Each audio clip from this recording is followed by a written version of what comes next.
예, 오늘 본문에 이제 성경의 마지막 책 계시록에서 사도 요한은 부활하신 예수 그리스도께서 일곱 등잔대, 그 일곱 교회라 그랬죠.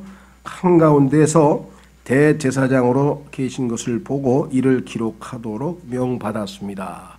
본 그대로 기록하라 이렇게 주님께서 말씀하셔서 지금 이제 기록해서 예수님의 그 본 실제적인 모습은 14절부터 나옵니다. 그분의 머리서부터 발끝까지 어떤 모습을 보았는지 자세하게 묘사를 했는데요. 이건 또 기회 있으면 우리가 공부하기로 하고, 오늘은 예수님께서는 성경의 마지막 책, 결론이겠죠. 우리가 신학원에서 성경 공부할 때 보통 그런 얘기를 많이 합니다.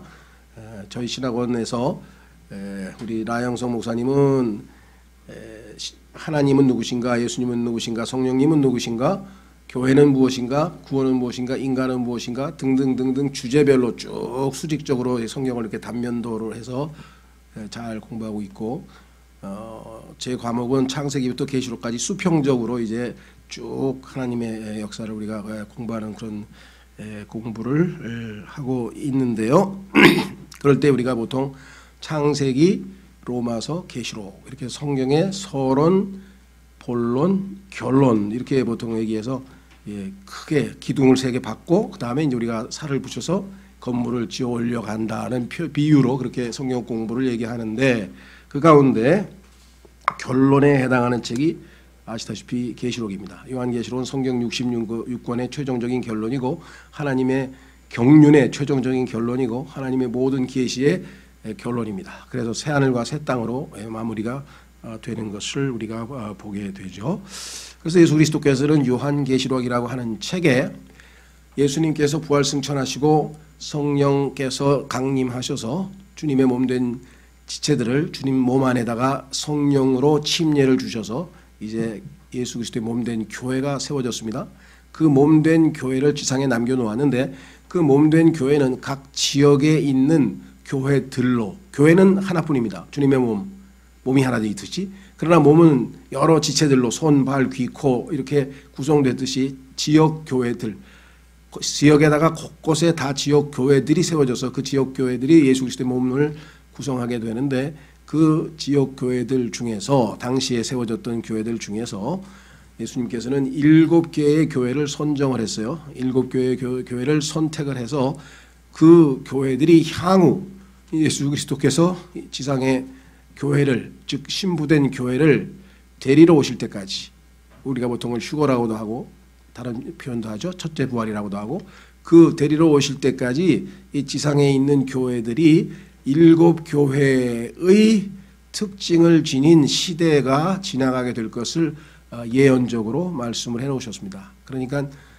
교회사를 공부해 보면, 2000년 교회사를 공부해 보면 예수님께서 얼마나 정확하게 각 시대별 교회들의 특징과 실제적으로 교회들이 보였던 모습과 정확하게 일치하는지를 우리가 교회사를 공부해 보면 알 수가 있죠. 그래서 아마 기억나시는 분은 우리가 수련회에 가서 7교회라고 하는 그런 제 테마를 한번 공부를 한 적이 있고, 우리 특별 집회에 보면 있는데요. 거기에서는 각 7교회의 특징을 자세하게, 그래도 비교적 자세하게 공부를 한 바가 있습니다. 자, 그 7교회는 여기 나와 있는 순서대로 해서 아시다시피 우리가 지금 현재는 라오디게아 교회의 시대에 살고 있다, 이런 표현을 우리가 많이 하는데, 그냥 우리 시대는 그냥 마지막 시대다, 뭐 지금 일어나는 현상을 보라, 이렇게 외적인 현상 몇 개를 가지고 판단하는 건 아니고요. 교회사 2000년을 쭉 훑어봤을 때 시대별로 어떤 특징을 지니는지를 보면 지금이 우리가 살고 있는 시대가 라오디게아 시대라고 하는 것을 누구나 동의할 수가 있는 그런 것입니다. 자, 오늘은 그렇게 넓게 주제를 잡은 건 아니고요. 각 시대별로 넓게 예언적인 그런 성경 공부가 있지만, 또 그 당시에, 즉 예수님께서 승천하시고 나서 교회가 박 세워지고 교회들이 복음을 열심히 전하고 이 사도행전의 시대들에 있어서 지역 교회들의 어떤 모습, 그들이 어떤 형태의 어떤 모습을 하고 있었는가를 우리가 보게 되고, 그것에 대해서 예수님은 자신을 어떤 방식으로 계시하심으로 그들을 돌보고 또 때로는 해결책을 제시하고 바로잡고 하고 계셨는가. 좁히면 교회들, 지역 교회들의 상태뿐만 아니라 성도 각자 한 사람 한 사람, 나의 영적 상태가 어떤 상태에 해당되는지를 우리가 거울에 비춰볼 수 있고, 그 영적 상태에 있어서는 주님은 나에게 어떠한 모습으로 자신을 계시하셔서 나를 다시 회복시켜 주실 것인가 라고 하는 것에 우리가 오늘 개인적으로 구체적으로 적용을 하시면 될 것 같습니다. 자, 그래서 우리의 대제사장께서는 각각의 교회의 상황에 맞게 자신을 계시하고 계십니다. 이렇게 말씀을 했죠. 자, 그래서 어떤 교회가 영적 도덕적 상태가 좋은지 나쁜지, 어떤 면에서는 좋고 어떤 면에서는 나쁜지 이거를 다 지적을 했습니다. 그래서 편지 하나하나가 보면 예수님이 자기를 소개합니다. 나는 누구다. 그런데 그때 그 누구라고 하는 내용을 보면 그 교회에 맞는 분으로 자기를 딱 소개를 하고 계신다는 거죠. 그리고 나서 그 교회에 대해서 칭찬을 하십니다. 칭찬거리가 있을 때에는, 칭찬거리가 없는 교회도 있었어요. 칭찬을 하시고 난 다음에 그 다음에 조금 책망할 것이 있다 하면서 책망을 하시고 나서 마지막으로 어떻게 해서 다시 교회가 제대로 회복될 것인지 권면 또는 약속을 붙들라 해서 약속, 이렇게 해서 편지가 구성되어 있습니다. 그렇죠? 예, 그 중에서 이제 우리가 오늘 처음에 예수님은 어떤 방식으로 자기를 계시하고 있는지에 초점을 한번 맞추어 보고요. 그래서 어떤 우리 각자의 영적 상태에 어떠한 잘못된 모습이 있다면 주님께서 어떠한 모습으로 자신을 계시하셔서 우리를 바로잡을 것인가에 주목하시면서 객관적인 것보다는 주관적으로 자기에게 잘 적용해 가시면서 들어주시면 될 것 같아요. 자, 우선 첫 번째는 에베소 교회라고 하는 교회를 한번 보겠습니다. 2장 1절. 지난주에 우리 두 대조적인 교회 중에서 하나 이렇게 선정했던 교회 중에 하나가 7교회 중에 에베소 교회였죠. 그것과 데살로니가 교회에 있는 교회, 이 두 교회를 우리가 비교해서 순수하게 열정적으로 바람직한 교회로 출발했던 에베소 교회가 처음 사랑을 버리고 나서, 처음 사랑을 떠나고 나서 일어났던 여러 가지 문제점에 대해서 좀 살펴본 적이 있었습니다. 자, 오늘 첫 번째 다시 한번 보시면 에베소 교회의 천사에게 쓰라. 오른손에 7별을 붙잡고 있느니, 근데 7별은 20절에 보니까 천사라 그랬어요. 그러니까 천사들이 예수 그리스도의 말씀이나 또 메시지나 이런 것들을 지역 교회들에게 전달하고 있는 그런 일꾼으로 섬기고 있었죠.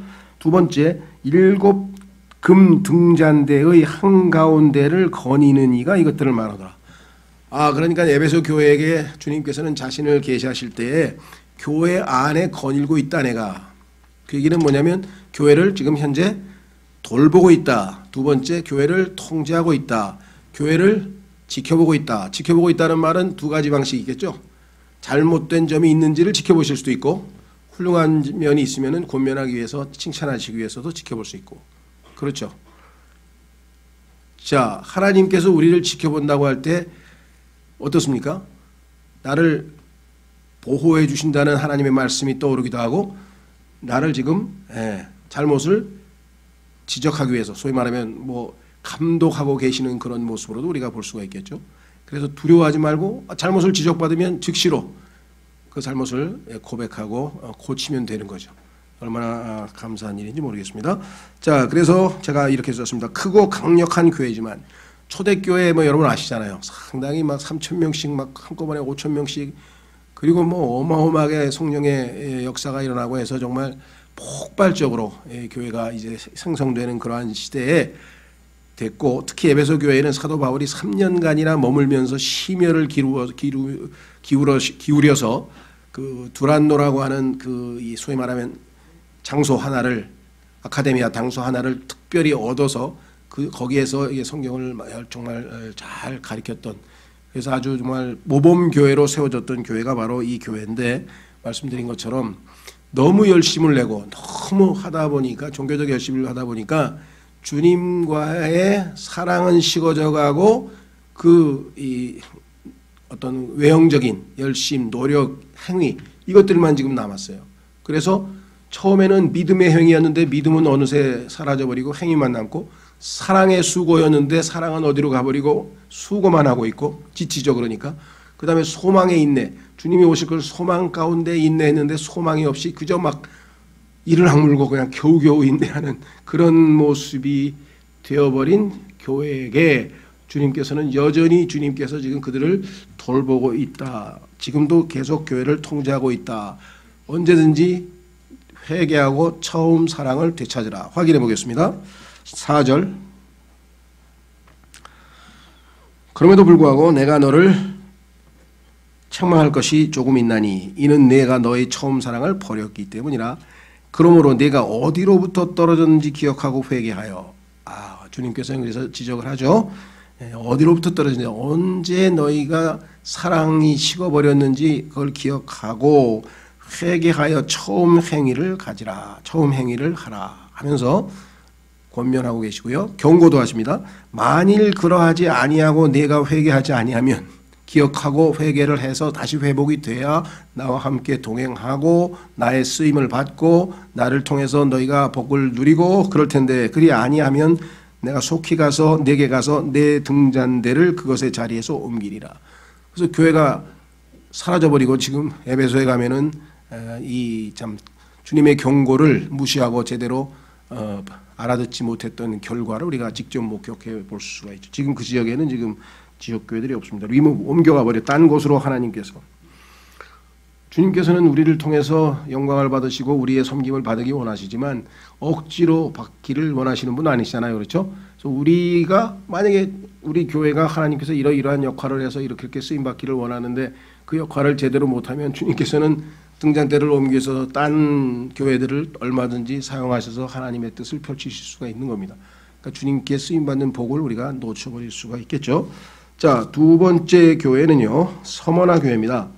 이 서머나 교회는 하나님께서는 아시다시피 에베소 교회가 하나님 말씀에 제대로 반응하지 못하고 첫사랑을 잃어버린 채 신앙적으로 잘못된 길을 가다가 그렇게 되면 어떻게 됩니까? 히브리서 12장에 보면은 하나님의 징계, 사랑의 매라 그러죠. 우리가 자식이 잘못됐으니까 그래서 사랑의 매를 맞게 되고 그래서 많은 고난이 임했던, 그래서 하여간 어마어마한 많은 사람들이 순교당하고, 뭐 역사적으로 치면 로마 시대의 초기 300년간, 초기 300년간에 10명의 황제가 바뀌었는데 그 10명의 황제들이 아주 이 기독교를 엄청나게 박해한 역사를 로마 역사에서 우리가 확인해 볼 수가 있죠. 그래서 여기 이렇게 썼습니다. 가난하고 고난을 받으며 순교의 직면에 있던 교회에게 주님은 자신을 영원에서 더 나은 인생을 보장하는 소망으로 계시하고 계십니다. 고통 가운데서 우리에게 유일하게 인내할 수 있는 것은 바로 주님의 소망이죠. 주님의 소망. 자, 그래서 8절로 가보겠습니다. 서머나에 있는 교회의 천사에게 쓰라. 처음이요 마지막인 이 곧 전에 죽었다가 지금 살아있는 이가 이것들을 말하노라. 얼마나 소망이 되겠습니까? 난 죽었지만 살아있다. 너희도 지금 이 상태에 머무는 게 아니라 회복될 것이다. 처음이요 마지막이다. 마지막도 주님이셔요. 그렇기 때문에 해피엔딩이 보장되어 있어요. 마지막에 웃는 자가 진짜 웃는 거죠.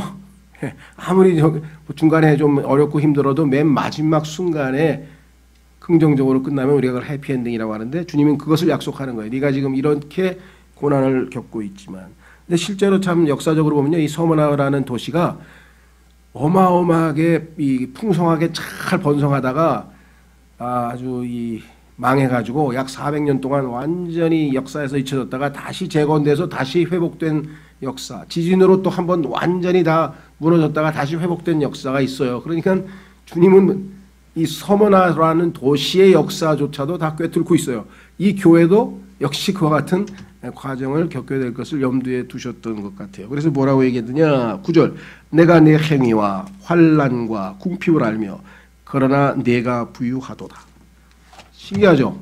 궁핍했는데 왜 부유합니까? 이 영적인 것과 물질적인 것의 반비례라는 거예요. 물론 100% 반비례하는 건 아닙니다. 부자인 사람도 믿음이 풍요한 사람도 있어요. 겸손만 하기만 하면. 그런데 부자이면서 겸손하기는 쉽지가 않다는 것을 우리가 잘 알잖아요. 그렇죠? 자, 야고보서 1장으로 가보겠습니다. 야고보서 1장으로 가시면, 그래서 하나님께서는 부자를 그리스도인에게 허락하실 때에는 그가 돈의 노예가 되지 아니하고 그것을 청지기로서 잘 관리하고 사용할 줄 아는 사람들을 부자로 시켜주시는 것 같아요. 내가 보니까. 자, 야고보서 제가 4장이라 그랬나요? 예. 예?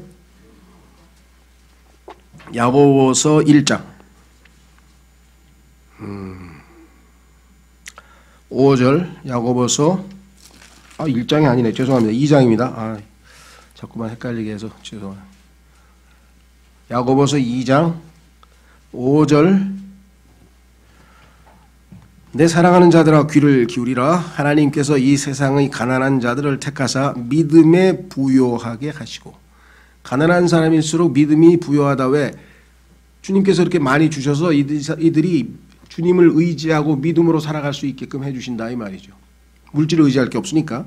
자, 그래서 또 사랑하는 자들에게 약속하신 왕국의 상속자들로 삼지 아니하셨느냐. 그러나 너희는 가난한 자를 업신 여기었도다. 이 세상 사람들이 가난한 사람을 업신 여깁니다.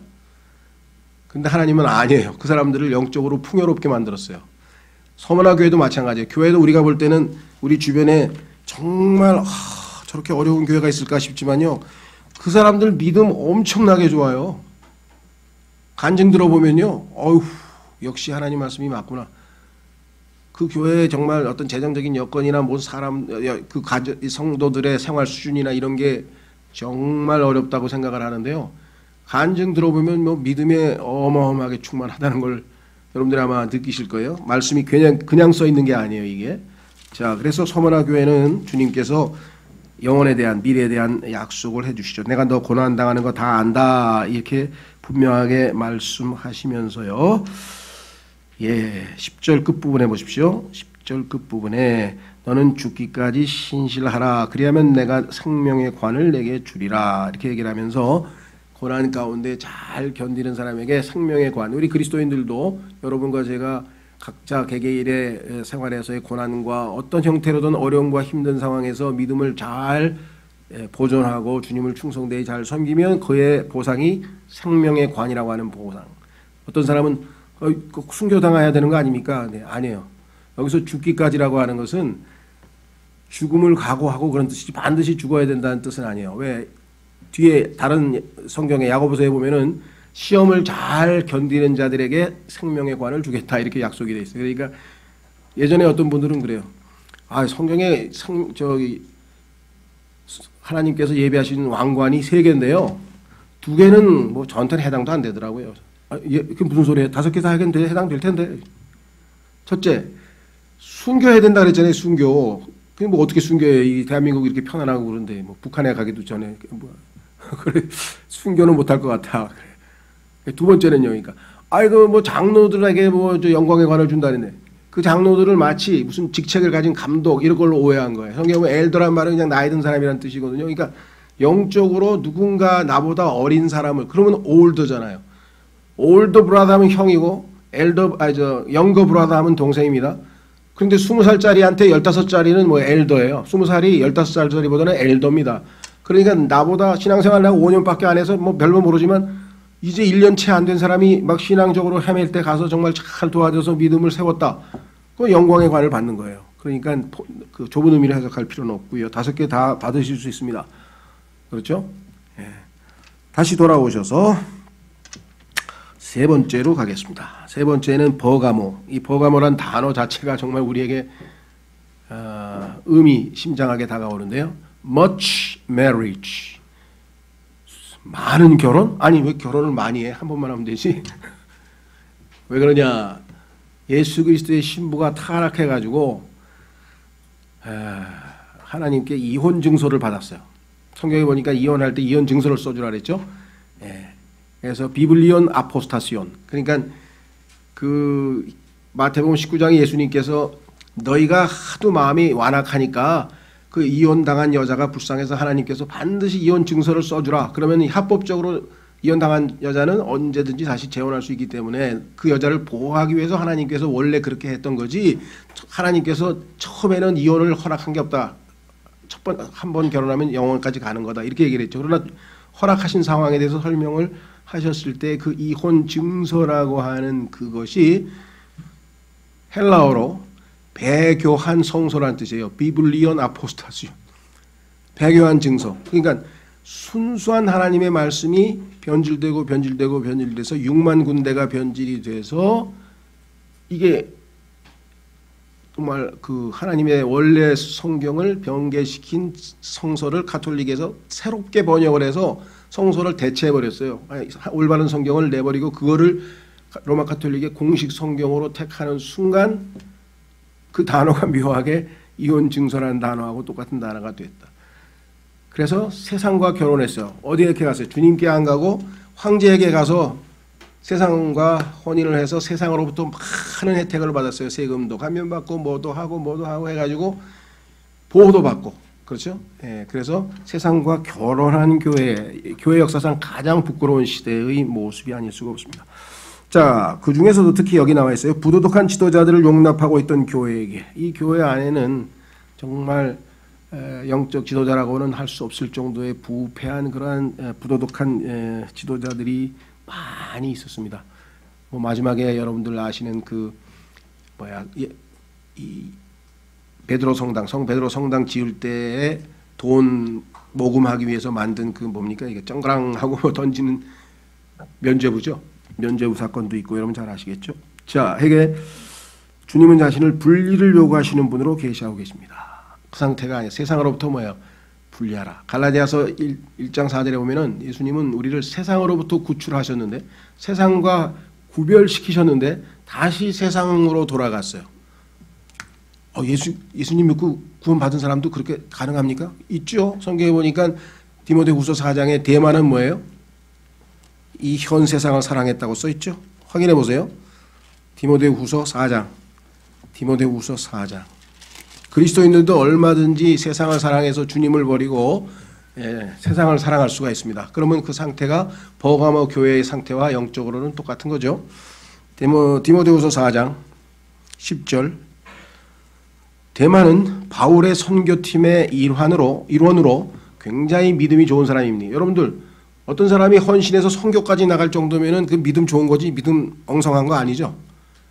그렇죠? 그런데 중간에 마음의 변심이 돼가지고 어떻게 됐습니까? 대만은 현재의 이 세상을 사랑하여 나를 버리고 데살로니가로 갔고 이 현 세상은 당시에 그리스 로마 문명이에요. Greco Latin Civilization.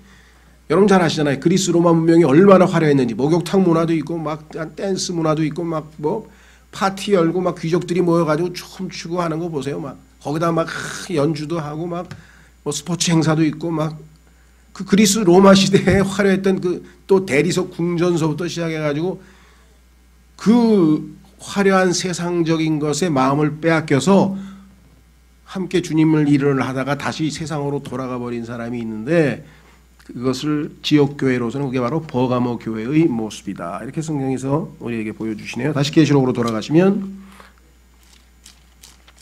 개인적으로도 그렇고 교회적으로도 그렇고 이런 것 많습니다. 그리스도인들이 막 세상으로부터 인정받고 싶어하는 거 있죠. 뭐 YMCA도 만들고 뭐 또 뭐예요? 무슨 라이언스 클럽도 만들고 이 세상 사람들이 크리스천들 훌륭해, 막 훌륭해 하면서 막 존경받는 거. 그런데 성경에서는 세상으로부터 존경받는 것이 하나님 보시기에는 가증스럽다고 누가 보면 16장에 써 있는데 그렇다고 해서 너무 그 사람이 신실하고 그리스도인으로서 누가 봐도 훌륭해서 존경받는 거 그 얘기하는 거 아닙니다. 그게 아니라 자신의 업적으로 돈으로 권력으로 막 이런 걸로 해가지고 그냥 막 이렇게 떠받침을 받으려고 하는 그런 거 있잖아요. 허세라 그럴까요? 뭐 이런 거. 너무나 본인 자신이 훌륭해. 그래서 사람들이 존경해. 그거는 훌륭한 거고 좋죠. 좋은 간증을 세우는 거죠. 그 구분을 하셔야 돼요. 자, 그래서 여기서 지금 어떻게 주님께서 말씀하셨는지 확인하고 다음으로 넘어가겠습니다. 자, 그래서 이 버가모 교회에서는 주님께서 뭐라 그랬느냐. 13절, 12절. 버가모에 있는 교회의 천사에게 쓰라. 이 영적 상태가 주님이 뭐를 말씀하셔야 되느냐. 양날 달린 날카로운 검을 가진 이가 이것들을 말하는. 너한테는 내가 양날 달린 날카로운 검이 뭐예요? 히브리서 4장에 하나님의 말씀이잖아요. 하나님의 말씀은 양날 달린 날카로운 검이라 그랬잖아요. 그러니까 그 검으로 샥 해서 너를 세상으로부터 내가 쫙 분리해서 다시 순수하게 새로운 마음으로 신랑이신 나에게 돌아오도록 하겠다. 이게 주님의 결심이겠죠. 자, 놀라운 사실은요. 이 양날 달린 검은 처음에 자 한번 확인해 보겠습니다. 골로새서 2장 예수 그리스도를 여러분과 제가 믿는 순간에 예수 그리스도를 믿는 순간에 이 양난 달린 검, 즉 하나님의 말씀이 우리를 영적으로 할례를 했어요. 할례. 영적인 할례가 일어나서 우리는 세상으로부터 분리되었습니다. 에베소서 2장. 골로새서.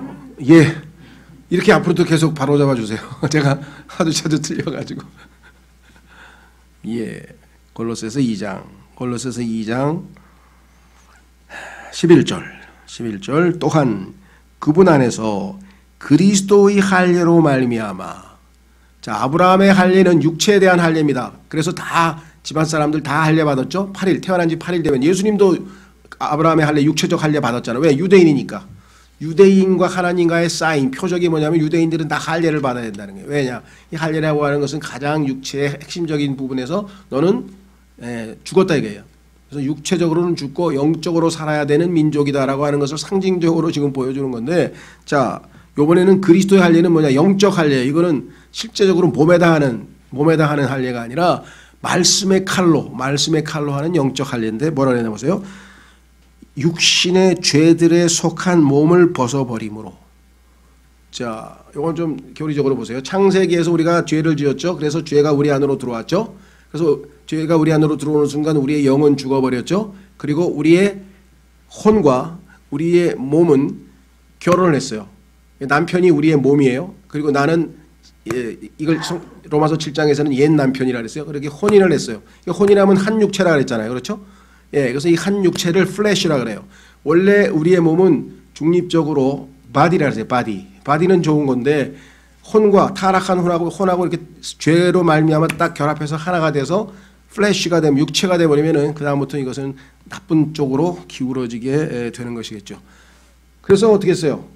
들러붙어서 우리는 이제 내 몸에 죄가 거하는데 죄의 노예가 됐잖아요. 노예 상태에서 계속 살고 있는 상황에서 예수님을 믿었습니다. 성령님께서 우리 안에 들어오셨습니다. 죽어있는 영을 살리셨습니다. 그리고 그 말씀이 뭐예요? 지금 말씀이 하나님의 말씀이 성령의 칼이라 그랬죠. 성령의 칼이 내 몸과 내 혼을 예리하게 쫙 해서 나를 해방시켰어요. 옷을 벗겼어요. 무슨 옷을? 육신의 죄들의 몸을 벗어냈어요. 여기 써 있잖아요. 육신의 죄들에 속한 몸을 벗어버림으로, 육신의 죄에 속한 몸을 벗어버림으로 손으로 하지 않은 할례, 하나님의 말씀의 칼로 한 할례를 받았느니라. 이것이 침례와도 연결됐어요. 12절 너희가 침례 안에서 그분과 함께 묻혔고 우리 옛사람이 죽었잖아요. 할례를 받는 순간에 우리의 옛사람은 십자가에 못 박혀 죽었어요. 멸했어요. 우리의 육체가 멸망을 당했어요. 그래서 더 이상 육신을 따라 살지 아니하고 성령을 쫓아 살 수 있도록 주님께서 배려하셨다 이 말입니다. 그러니까 두아디라 교회에 있는 성도들은 뭐예요? 다시 말씀의 칼로 예리하게 양날선 칼로 주님이 세상으로부터 우리를 분리해서 주님께로 이끌어 가시려고 하는 그러한 배려겠죠. 다섯 번째로 가면 사대교회입니다. 사대교회는 종교개혁과 관련된 시대인데 아시다시피 주님께서는 뭐라고 했느냐, 요란합니다. 종교개혁 뭐 하면서 막 살았다고 하나 당시의 종교개혁은 종교가 아니고 실제적으로는 정치개혁이었어요.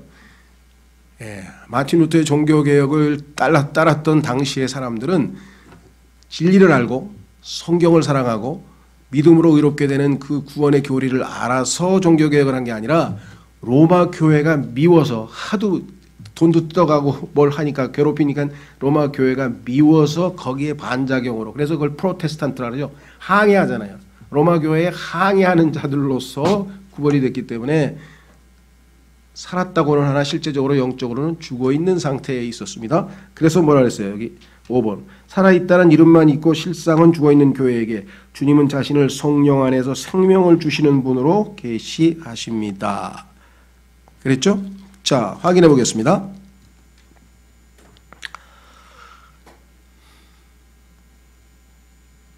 3장 1절 사대에 있는 교회의 천사에게 쓰라. 하나님의 일곱 영과 일곱 별을 가진 이가 이것들을 말하노라.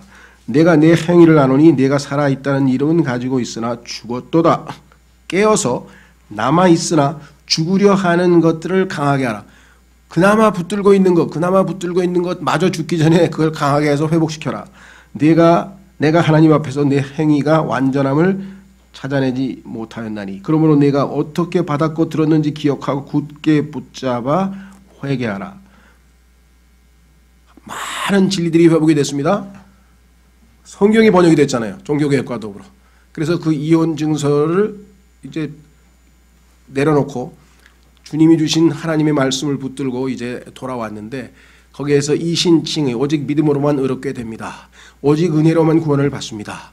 그렇죠? 오직 은혜로만 살아갑니다. 믿음으로만 살아갑니다. 등등등등 많은 진리들이 회복이 됐는데 그 중에서 다 놓치고 심지어는 다시 유아 세례도 받고 다시 로마 가톨릭 방식으로 절기도 지키고 하면서 원래 개혁을 했던 것들에 있어서 다 놓치고 거의 그냥 간당간당하는데 붙들고 있는 게 믿음으로 의롭게 된다. 오직 성경으로 몇 가지 있어요. 이것만이라도 잘 붙들어야 된다고 주님께서 얘기를 하고 있는데 그나마 300년 후에 다시 그 옛날에 버렸던 이혼 증서를 다시 가지고 와가지고 그 성경으로 또 바꿔버렸어요.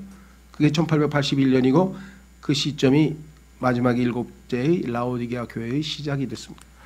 자, 그래서 다시 우리는 돌아옵니다. 살아있다고 있다는 이름만 있고 실상은 죽어있는 교회에게 주님은 자신을 성령 안에서 생명을 주시는 분으로 계시하고 계십니다. 그렇습니다. 죽어있는 사람에게 필요한 건 생명이죠. 생명의 말씀.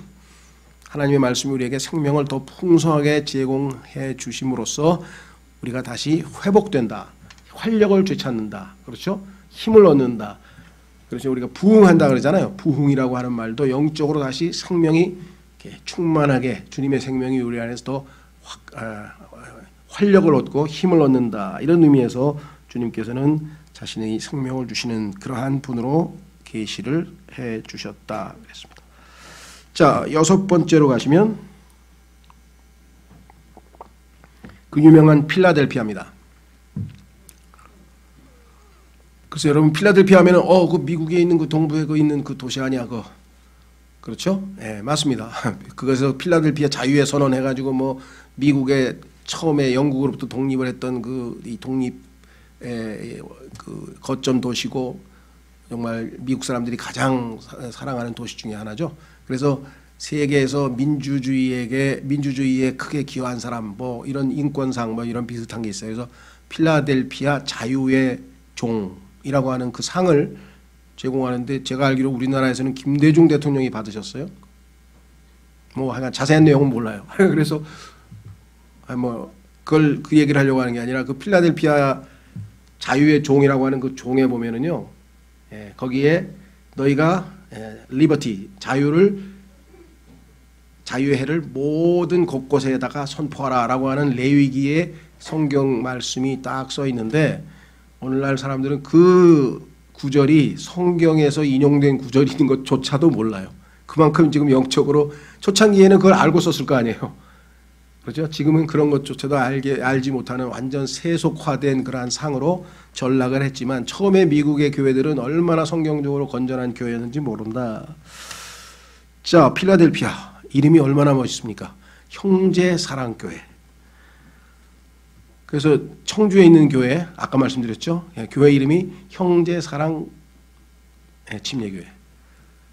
자, 그래서 이 필라델피아라고 하는 이 헬라어 단어의 의미가 형제사랑이라고 했어요. 자, 그래서 형제사랑을 실천하는 신실한 교회에게 주님은 자신을 그 누구도 닫지 못할 문을 열어주시는 분. 형제사랑 침례교회는 주님께서 문을 여셔서 복음과 아울러 예수 그리스도가 누구인지를 만천하에 전파하고 알리고 간증하는 그러한 귀하고 아름다운 섬김의 기회를 주님께서 주셨다. 이 시대가 소위 말하면 우리가 잘 아는 이 마지막 종교개혁 이후에 킹제임스 성경이 회복되고 나서 이제 성경으로 돌아가자라고 하는 운동과 더불어 우리가 얘기하는 성경적 독립 침례 교회들이 본격적으로 전 세계 선교에 나서서 전 세계적인 선교가 일어났던 시대예요. 주님은 얼마나 정확합니까? 문을 열어준다 그러잖아요. 이 시대에 킹제임스 성경을 들고 전 세계에 복음의 문이 열려서 누가 계산했는지 모르겠어요. 하여간 책에 기록되어 있었는데 9억 명이 열매를 얻었다. 그 책이 나온 지가 1960년인가 나왔으니까 그 한 200년 상간에 약 9억 명의 회심자를 얻었다. 킹제임스 성경의 위대한 역사 뭐 이런 데 보면 책으로 기록된 걸 보면 얼마나 폭발적으로 이 하나님의 말씀이 전파되느냐. 그건 주님이 하셨다 그랬잖아요. 문을 열어주시는 분이 있어야 바울도 그랬잖아요. 기도해라. 하나님께서 문을 열어주셔서 내가 가서 복음을 전해서 많은 사람이 주님 품으로 돌아오게 그 기도를 해달라. 내가 복음 사역자로서 그 일을 하고 싶다 그랬죠. 자, 다시 돌아오시면 3장 7절로 가시면 필라델피아에 있는 교회의 천사에게 쓰라. 거룩하니 진실하니. 이 교회는요, 주님이 거룩하신 것처럼 거룩을 유지하고 있었고요. 주님이 진실한 것처럼 진실함을 유지하고 있었던 교회입니다. 얼마나 주님과 닮아 있는지 몰라요. 주님과 비슷한, 주님을 정말 가까이서 따르는 그러한 교회인데요. 다윗의 열쇠를 가진 이가 이것들을 말하노니 그가 열면 아무도 닫지 못하고 그가 닫으면 아무도 열지 못하느니라. 내가 내 행위를 아노라. 보라, 내가 내 앞에 열릴 문을 두었으니 아무도 그것을 닫지 못하리라. 그 짧은 기간에 9억 명이 예수 그리스도를 믿었다는 걸 한번 생각해 보십시오. 전 세계 아프리카 뭐 동서부터 시작해서 전 세계에 복음이 선포됐죠. 자, 그러면서 뭐라고 말씀하셨습니까? 내가 적은 힘을 가지고도. 얼마나 역설적이에요.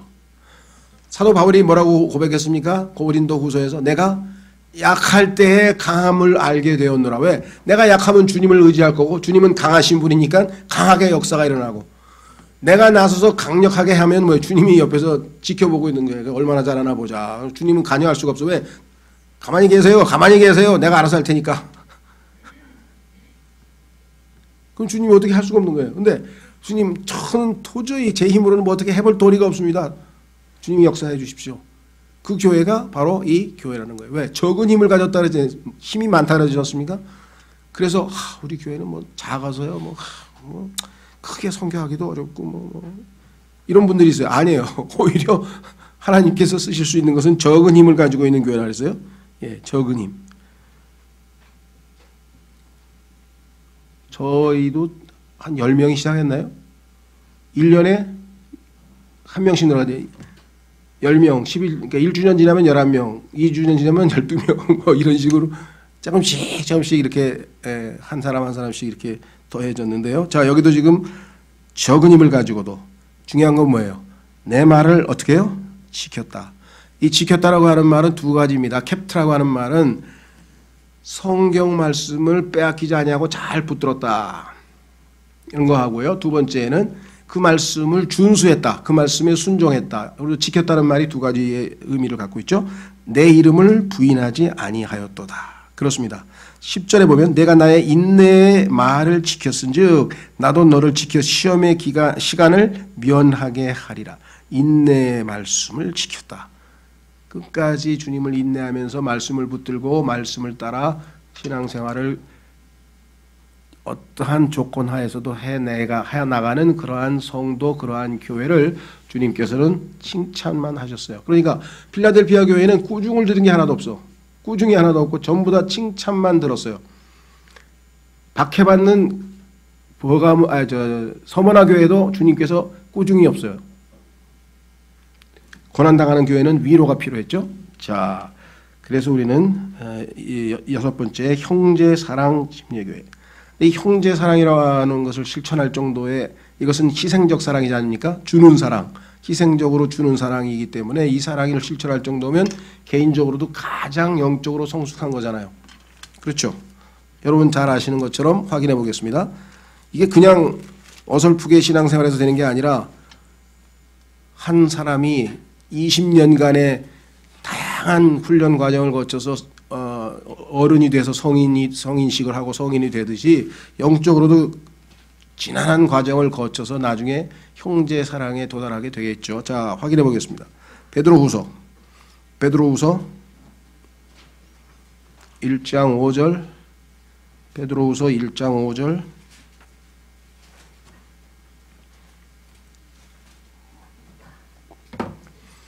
이것과 더불어 열심을 다하여 1절서부터 4절까지 주님께서 우리를 충분히 다 필요한 걸 주셨다. 이것과 더불어 너는 열심을 다하여 너희의 믿음에, 자, 믿음을, 공통된 믿음을 받았습니다. 믿음을 선물로 받았습니다. 그 선물에다 더해라. 뭘 더합니까? 덕.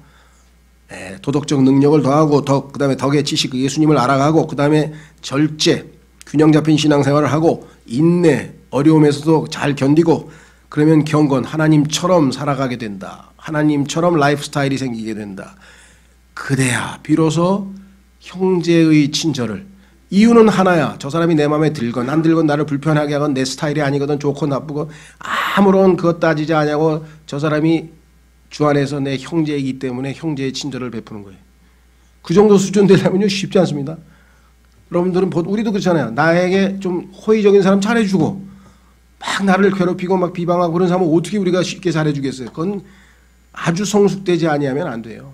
그렇죠? 이런 모든 과정을 거치고 나서 인내를 넘어서게 되면 이제 그때는 형제, 주님의 형제이기 때문에 우리가 친절하게 대해줄 수가 있다는 거죠. 그리고 그를 위해서는 목숨을 내줄 수 있는 희생적 사랑이 마지막 순간에 사랑이라고 나와 있죠. 굵은 글씨로 사랑, Christian Brotherly Love. 그러니까 필라델피아 교회는요. 그 모든 과정, 성숙 과정을 거쳐서 형제 사랑을 자연스럽게 실천하고 있는 그야말로 모범적이고 아름다운 교회였습니다. 사실 주님은 이런 교회들을 다 원했었겠죠. 그렇죠? 그런데 그 시대에 종교개혁 이후에 하나님의 말씀이 회복이 되고 그 말씀을 통해서 영적으로 자라나고 성장하고 그러더니 결국은 이러한 정말 모범적인 그런 교회가 하나 생겨난 거예요. 그래서 보면 있죠. 우리 주변에도 필라델피아 교회, 뭐 형제사랑 침례교회. 왜? 그걸 목표로 하겠다는 것이죠. 좋은 이름이겠죠. 자, 다시 마지막으로 돌아오면 문제는 어디에 있어요? 이 시대가 지속되었는가? 아닙니다. 모든 이 세상의 현상은 엔트로피, 다 무질서도가 증가되고 다 나쁜 쪽으로 갑니다. 그렇죠? 아담도 타락했고 하나님께서 기회를 준 노아도 타락했고 얼마 있다가 아브라함도 타락했고 이스라엘도 타락했고 다 밑으로 갑니다. 밑으로 갑니다. 밑으로 갑니다. 왜? 죄가 우리 몸 안에 있잖아요. 주님께서 오셔서 완전히 죄가 우리로부터 떠나고 예수 그리스도처럼 변화되는 마지막 순간까지는 주님을 붙들고 겨우겨우 회복하고 이렇게 해서 나가야지 어느 순간 되면 뭐야? 쫙 미끄러지기를 배교라고 하는데요. 백슬라이딩이라는 성경에 이스라엘 백성들아 너희는 미끄러졌구나 뒤로 미끄러졌구나 백슬라이딩하고 특히 예레미야에 하나님께서 어마어마하게 질책하고 계시는데요. 이 시대가 바로 그런 시대입니다. 1881년 영국의 그 두 신학자가 웨스코트하고 홀트라고 하는 신학자가 킹제임스 성경을 개정해야 되겠다. 근데 그 사람들은 로마 가톨릭에서 침투시킨 사람이에요. 훈련시켜가지고 예수회라고 하는 조직이 있는데 그래서 거기서 요즘으로 치면 막 연구비도 많이 받고 돈도 많이 받고 뭐 이래가지고서는 이 킹제임스 성경은 though thy thee 뭐 그다음에 EST 붙고 뭐 하여간 여러 가지 고어가 돼가지고 현대어하고는 너무 안 맞는다. 그러니까 좀 현대어로 바꿔서 좋은 걸 만들어야 되겠다. 취지는 그런 식으로 얘기를 했어요. 그래가지고 주님께서 주신 이혼 증서 옛날에 폐기시켰던 그 성서를 다시 회복시켜가지고 새로운 성경을 만들어낸 것처럼 위장해서 알고 보니까 똑같은 원문에서 나온 거예요. 그렇게 해서 헬라어로 성경을 만들고 거기에서 성경을 번역해서 킹제임스 성경을 개정했다. 그래서 이걸 개역 성경이라고 그래요. 우리말에도 개역 성경이라는 표현이 있는데 영어에도 revised version, RV라고 그래요. revised version.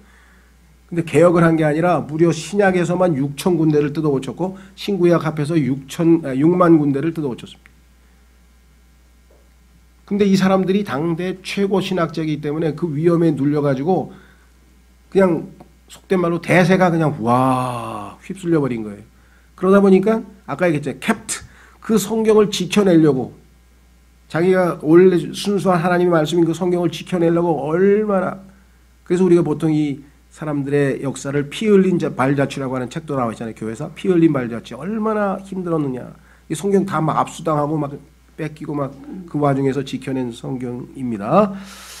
자, 그래서 타락한 그 교회 이름이 라오디게아입니다. 넘어갑니다. 3장 마지막 14절. 라오디게아라고 하는 의미는 헬라어로 시민의 권리입니다. 요즘으로 치면 인권이에요, 인권. 하나님의 권위는 어디로 가? 하나님의 권위인 성경이 중요한 게 아니라 인간이 중요해. 하나님은 뭐예요? 하나님의 형상대로 지음받은 인간을 죽였어?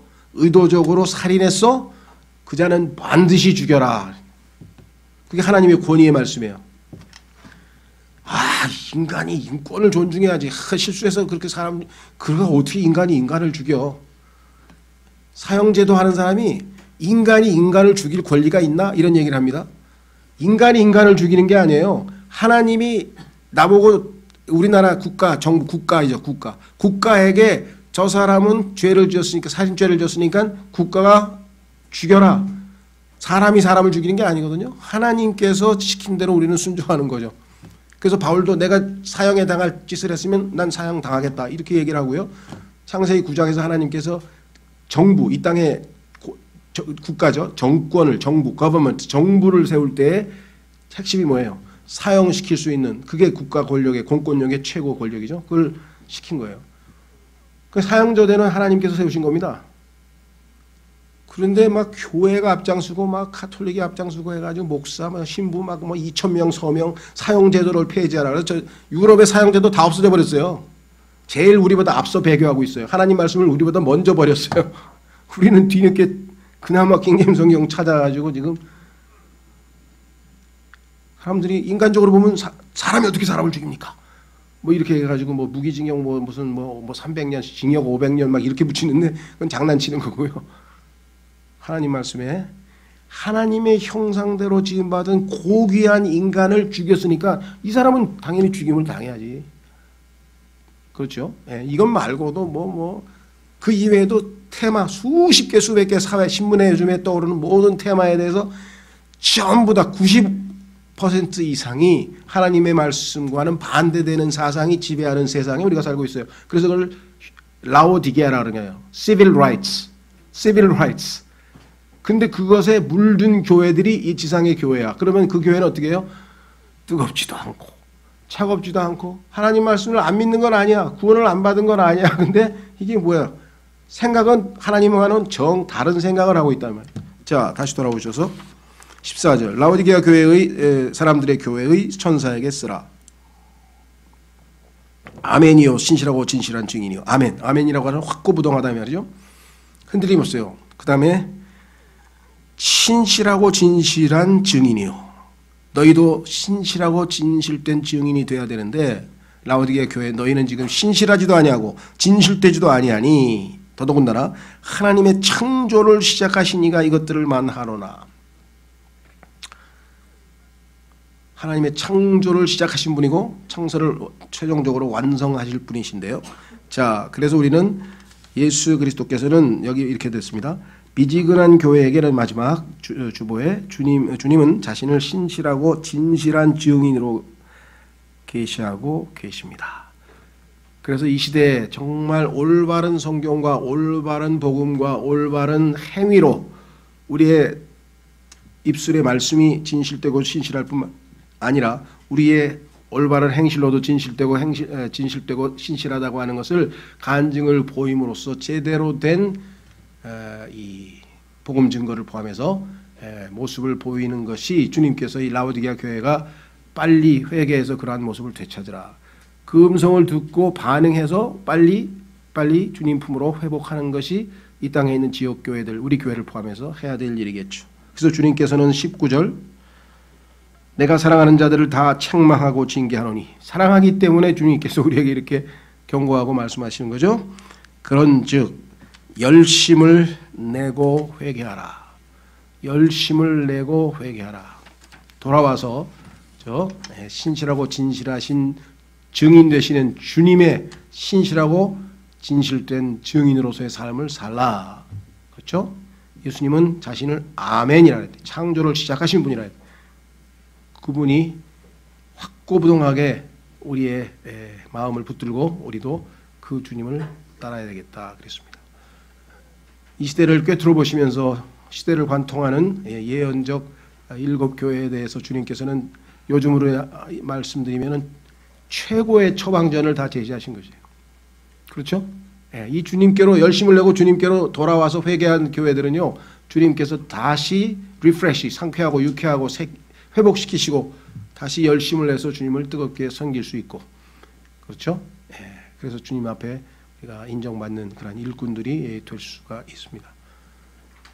하루아침에 무슨 일이 벌어지지는 않지만 돌아서는 것은 한순간에 돌아설 수 있어요. 주님, 내가 지금처럼 이렇게 가는 게 아니라 확실하게 방향을 틀어서 주님의 쪽으로 돌아서서 주님의 말씀을 붙들고 나아가겠습니다. 우리 모두가 주님께 이와 같은 올바른 반응으로 우리 스스로가 회복되는 그러한 좋은 계기가 됐으면 좋겠습니다. 창립 25주년을 맞이해서 정말 새로운 출발의 계기로 만들어 주실 주님께 이를 위해서 다 같이 기도하겠습니다.